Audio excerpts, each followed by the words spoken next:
आपने कभी सोचा है कि हमारे देश में इतने घर खाली पड़े हैं, फिर भी अपना घर खरीदना इतना मुश्किल क्यों है? क्यों हर साल प्राइस बढ़ते जा रहे हैं जबकि सैलरी वहीं की वहीं है? आज हम वो रियलिटी समझेंगे जो बताती है कि घर का सपना महंगा नहीं, बस सिस्टम ठीक नहीं है। रियल एस्टेट सेक्टर में घोटाले सिर्फ धोखाधड़ी नहीं है, वो काफी गहरी जड़ें जमाए हुए भ्रष्ट मैनेजमेंट को भी शो करते हैं। इंडिया में प्रॉपर्टी मार्केट में कई तरह के फ्रॉड होते हैं। फर्जी प्रोजेक्ट, नकली कंपनियां, शेल कंपनियां और पैसे को इधर उधर घुमाने के चक्कर में लोगों की मेहनत की कमाई डूब जाती है। इंडिया में रियल एस्टेट ब्लैक मनी को व्हाइट में बदलने का सबसे आसान तरीका माना जाता है। इसीलिए कई लोग नकली प्रोजेक्ट्स शुरू करते हैं, फर्जी कंपनियां बनाते हैं और हजारों होम बायर्स से पैसे लेकर गायब हो जाते हैं। वर्ल्ड ट्रेड सेंटर ग्रुप आशीष भल्ला, इस केस में हजारों लोगों ने कमर्शियल स्पेस खरीदने के लिए पैसे लगाए थे।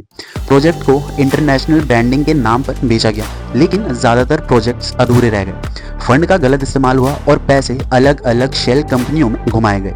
नतीजा, हजारों इन्वेस्टर फंस गए और कई सालों से न पोजीशन मिला और ना ही पैसा वापस। ये बड़ा मुद्दा इसलिए है क्योंकि ब्लैक मनी को वैलिड दिखाने के लिए नकली प्रोजेक्ट शुरू करना प्रॉपर्टी में सबसे इजी है। इस सिचुएशन में होम बायर्स के लिए कानूनी लड़ाई बहुत लंबी और एक्सपेंसिव होती है।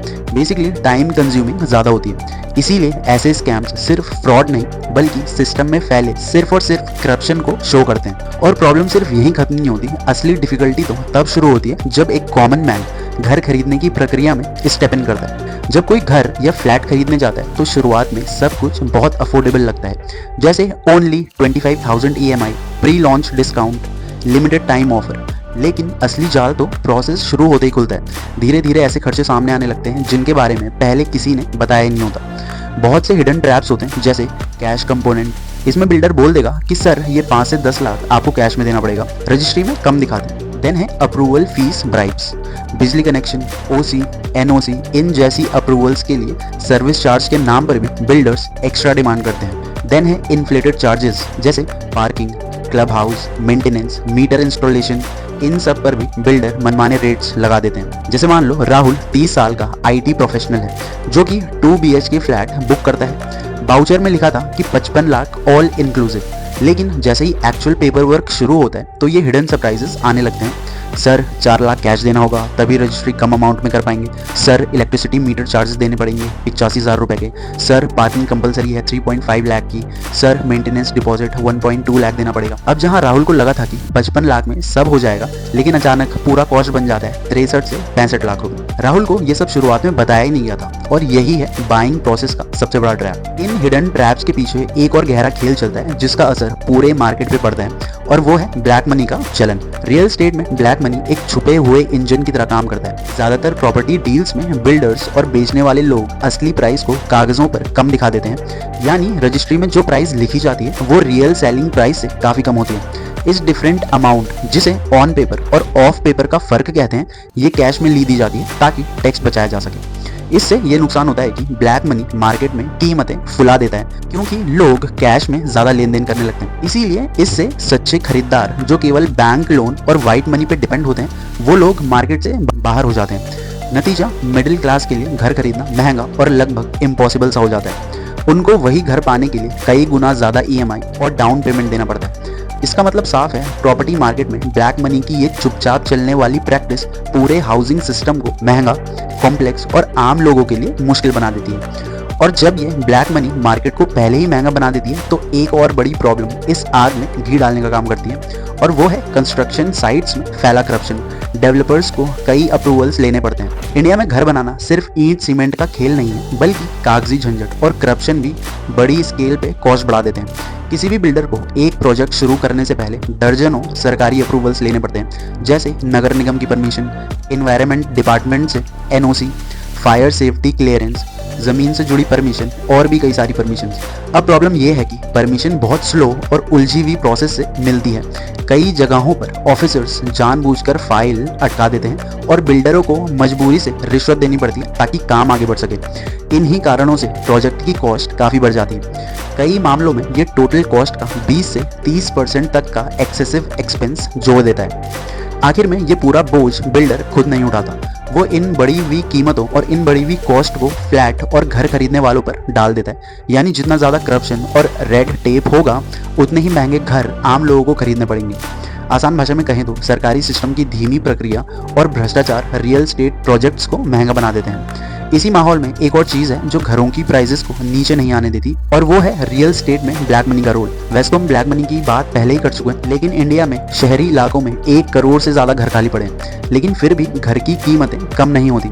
ऐसा इसलिए है क्योंकि बहुत सारे डेवलपर्स और इन्वेस्टर्स अपनी ब्लैक मनी को रियल एस्टेट में पार्क करते हैं। उनका मकसद घर बेचकर प्रॉफिट कमाना नहीं है, बल्कि पैसा छुपाकर सेफ रखना होता है। इसीलिए वो घर खाली पड़े रहने देते हैं और कीमतें भी कम नहीं करते। मुंबई जैसे शहरों में कई हाई राइजेस बिल्डिंग में 10 से 20% फ्लैट्स खाली पड़े रहते हैं, फिर भी कीमतें हजारों रुपए पर स्क्वायर फीट बढ़ती रहती हैं। गुरुग्राम में बड़े सोसाइटी प्रोजेक्ट्स में 15% से 25% तक घर खाली मिल जाते हैं, लेकिन प्रॉपर्टी रेट कम नहीं होता, क्योंकि इनमें से कई फ्लैट उन लोगों ने खरीदे होते हैं जिन्हें किराए की इनकम से कोई मतलब ही नहीं होता, मतलब जिन्हें किराए की इनकम नहीं चाहिए होती, पर जिन्हें घर तुरंत बेचकर पैसे की जरूरत नहीं है, जिन्हें बस अपनी ब्लैक मनी को पार्क करके रखना है। ऐसे बायर्स कीमतें गिरने ही नहीं देते, क्योंकि वो नुकसान उठाकर बेचने को तैयार नहीं होते। और प्रॉब्लम सिर्फ ब्लैक मनी पर नहीं रुकी है, हमारा रेंटल सिस्टम भी इस आग में घी डालता है। इंडिया में कई शहरों में अभी भी 1950s वाले रेंट कंट्रोल एक्ट्स चलते हैं। इन लॉज में किराया बहुत कम रेट पे फ्रीज हो जाता है, यानी किराया सालों तक बढ़ता ही नहीं है। इससे ये होता है कि मकान मालिक सोचते हैं कि अगर मैंने घर किराए पे दे दिया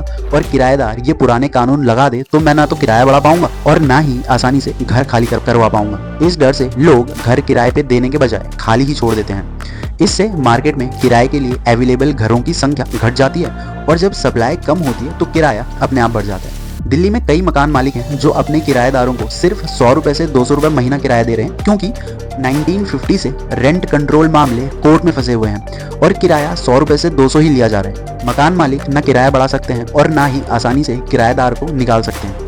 एज ए रिजल्ट असंख्य फ्लैट्स और दुकानें लॉक पड़ी रहती हैं, क्योंकि लैंडलॉर्ड दोबारा वही झंझट नहीं पालना चाहते। रेंट के साथ साथ मार्केट में एक और बड़ी चीज है जो डिमांड को और ऊपर धकेल रही है, और वो है NRI इन्वेस्टमेंट की। मतलब शहरों में महंगे घरों की असली जरूरत जितनी है उससे ज्यादा डिमांड दिखने लगती है, क्योंकि इन घरों को सिर्फ स्थानीय लोग नहीं बल्कि फॉरेन कंट्रीज में रहने वाले इंडियंस यानी कि NRIs भी बड़ी मात्रा में खरीदते हैं। आज मुंबई और दिल्ली जैसे बड़े शहरों में लगभग हर 5 में से 1 लग्जरी घर NRI बायर खरीद रहा है। जब बाहर से आने वाले इन्वेस्टर्स बड़ी कीमत देकर घर खरीदते हैं तो डेवलपर्स को लगता है कि लोग महंगे घर भी खरीद सकते हैं, इनमें तो पैसा है ही।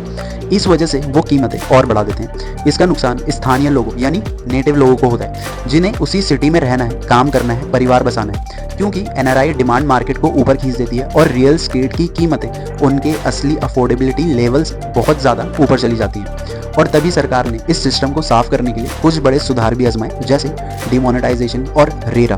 डिमोनेटाइजेशन का मकसद था कि रियल एस्टेट में चल रही ब्लैक मनी खत्म हो और लेन देन ट्रांसपेरेंट बन सके। लेकिन शुरुआत में थोड़ी सफाई दिखी भी थी, लेकिन असल प्रॉब्लम ब्लैक मनी का नकली रास्तों से वापस आना नहीं रुका। पुराने सिस्टम और लूप होल्स की वजह से मार्केट में ब्लैक मनी आज भी काफी हद तक मौजूद है। देन दूसरा है RERA, real estate regulation act. RERA को इसलिए लाया गया था ताकि घर खरीदने वालों को सेफ्टी मिल सके, प्रोजेक्ट्स टाइम पर पूरे हों और बिल्डर्स मनमानी न कर सकें। कानून कागज पर मजबूत था, लेकिन रियलिटी में कई स्टेट्स ने कई डिस्काउंट्स दे दिए। बिल्डर्स अपनी ट्रिक से प्रोजेक्ट्स को रेरा के बाहर दिखा देते हैं। कंप्लेंट्स का सॉल्यूशन महीनों सालों तक लटका रहता है। एज ए रिजल्ट इन सुधारों से थोड़ी ट्रांसपेरेंसी तो आई, लेकिन बड़ा बदलाव नहीं हुआ। ब्लैक मनी अब भी खेल में है, प्रोजेक्ट्स डिले अब भी आम बात है। अलग अलग डिपार्टमेंट से फ्रेगमेंटेड अप्रूवल्स आज भी सबसे बड़ी देरी का कारण है, और सबसे इंपॉर्टेंट वीक इन्फोर्समेंट पूरे सुधारों की ताकत को खत्म कर देता है। इन आधे अधूरे सुधारों ने पिक्चर को थोड़ा साफ किया, मगर धुंध पूरी तरह से नहीं हटी, और इसी धुंध में छिपी है वो बड़ी सच्चाई जिसने इंडिया के हाउसिंग सिस्टम को आज इस मोड़ पर लाकर खड़ा कर दिया है। इंडिया में हाउसिंग क्राइसिस सिर्फ घर कम है ये वाली प्रॉब्लम नहीं है, इसकी रूट्स कहीं गहरी है। असली दिक्कत है एक ऐसा सिस्टम जो ब्लैक मनी, करप्शन और पुराने कॉम्प्लेक्स कानूनों में फंसा हुआ है। आज भी रियल एस्टेट में अप्रूवल्स पाने के लिए लंबी लंबी फाइलें, अनगिनत परमिशंस और कई बार अनऑफिशियल पेमेंट्स का खेल चलता है। इसी कारण से घर बनते बनते सालों लग जाते हैं और उनकी कीमत आसमान छूने लगती है। टैक्सेशन का सिस्टम भी इतना कॉम्प्लेक्स है कि बिल्डर हो या बायर दोनों को भारी बोझ झेलना पड़ता है। ऊपर से प्रॉपर्टी डिस्प्यूट्स, इलीगल कंस्ट्रक्शन और वीक इन्फोर्समेंट लोगों का हौसला कमजोर कर देते हैं। जब तक अप्रूवल्स, टैक्स और पूरे कंस्ट्रक्शन सिस्टम को पूरी तरह से ट्रांसपेरेंट और इजी नहीं बनाया जाता, तब तक इंडिया में घर आम लोगों के लिए एक बेसिक राइट नहीं बल्कि एक महंगी लग्जरी बने रहेंगे। सही सुधार सिर्फ मकान नहीं बनाएंगे, लोगों को स्टेबिलिटी, सेफ्टी और एक अच्छी लाइफ देने में हेल्प करेंगे। विद दैट सेड दोस्तों, वीडियो में इतना ही। वीडियो अगर पसंद आया हो तो वीडियो को लाइक, शेयर और चैनल को सब्सक्राइब करना ना भूलें। More informative content is on the way. Thanks for watching.